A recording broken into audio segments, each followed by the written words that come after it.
మన దేశంలో వివిధ దేవతామూర్తులు కొలువుతీరి పూజలను అందుకుంటున్న ఆలయాలు ఎన్నో ఉన్నాయి. అయితే ఏలియన్ కోసం కూడా ఓ ఆలయం నిర్మించారని మీకు తెలుసా? అవును, గ్రహాంతర వాసులకు కూడా ఓ ఆలయం ఉంది. సాధారణ ఆలయాల్లో చేసినట్లే ఈ ఆలయంలో ఉండే ఏలియన్ విగ్రహానికి రోజు పూజలు జరుగుతాయి. తమిళనాడులో ఉన్న ఈ ఆలయం గురించి ఈరోజు అనగనగాలో.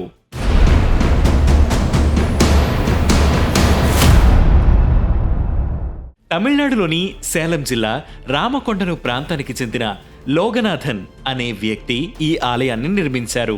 కైలయ శివాలయంలోని భూగర్భంలో ఈ ఏలియన్ విగ్రహాన్ని కూడా ప్రతిష్ఠించారు. ఏలియన్ సిద్ధర్గా పేర్కొంటున్న ఈ విగ్రహానికి లోగనాథనే అర్చకుడిగా ఉన్నారు. శివుడు సృష్టించిన తొలి విశ్వదేవత ఈ ఏలియన్ అని లోగనాథన్ చెబుతున్నారు.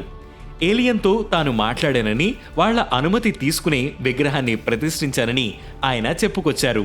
సుమారు 6 అడుగులున్న ఈ విగ్రహం మనుషులను పోలినట్టే ఉండడం విశేషం.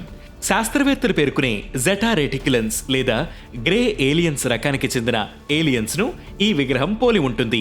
భవిష్యత్తులో భూమికి ఏలియన్స్ రాకపోకలు మరింత పెరుగుతాయని, త్వరలోనే మనుషులతో కమ్యూనికేట్ చేస్తాయని లోగనాథన్ చెబుతున్నారు. ఏలియన్స్ ఈ ప్రపంచానికి హాని చేయవని, కేవలం మంచి మాత్రమే చేస్తాయని, అందుకే ఈ ఆలయాన్ని నిర్మించినట్లు వెల్లడించారు. అంతేకాదు, ఇతను 2 సార్లు ఏలియన్స్ తో కూడా మాట్లాడారట. శాస్త్రవేత్తలు సైతం ఏలియన్స్ జాడ కోసం పరిశోధనలు చేస్తున్నారని, తాను ఏలియన్స్ తో మాట్లాడింది కూడా నిజమేనని, అవేం కాకమ్మ కబుర్లు కాదని అంటున్నారు లోగనాథన్. మన ప్రపంచానికి విపత్తు సంభవించినప్పుడు ఈ ఏలియన్సే మనల్ని రక్షిస్తాయట. సో మన భారత్లో తొలి ఏలియన్ టెంపుల్ కూడా కొలువుదీరింది.